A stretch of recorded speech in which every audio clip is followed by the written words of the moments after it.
Sistit kasalligini yuzaga kelishida ichak tayoqchasi rol o'ynaydi. Bu ichak tayoqchasi qin devorlariga, CD qopiga kirib, tez rivojlanishga moyil bo'ladi. Shuning uchun sistit kasalligi ayollarda ko'proq uchraydi. Sistit kasalligini shikoyati nima bo'ladi? Sistit kasalligida ayollarda tez peshobga qatnaydi. Har qatnaganda achishib, og'riqlar bezovta qiladi. Buni tez vaqtida davolamasa, ertaga keyin surunkali holatga o'tishi mumkin.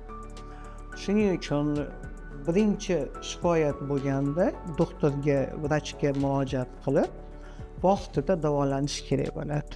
Buni oqibatlari nimaga olib kelishi mumkin? Buni oqibatlari sistit kasalligi endi sidu yo'li infeksiyasi tepaga chiqishga moyil. Nimaga deganda, sidu yo'lining eng birinchi qismi bu sidu qopi hisoblanadi. Sidu qopi shamollagandan keyin sekin bu infeksiya tepaga chiqib, sidu yo'llaridan buyrakka ham shikast yetkazishi mumkin. Keyin bu holat buyrak kasalligiga olib kelishi mumkin.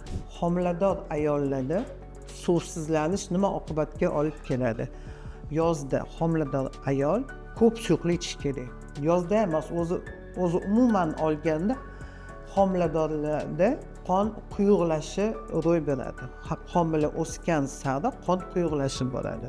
Shuning uchun albatta koagulogrammaga analiz topshirib turib, qonni quyuqlik darajasini ko'rib turib, shunga qarab muolaja qilish kerak. Qancha suv ko'p ichsa, qon ham shunchalik suyuqlashadi.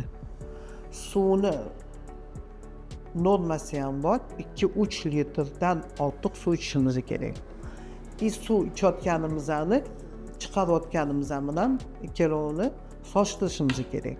Ayniqsa yozda suv talab qilish kuchli bo'ladi. Nimaga deganda, termidan chiqib ketadi. O'shaning hisobiga ham yozda homilador ayollar ko'p suyuqlik ichish kerak bo'ladi.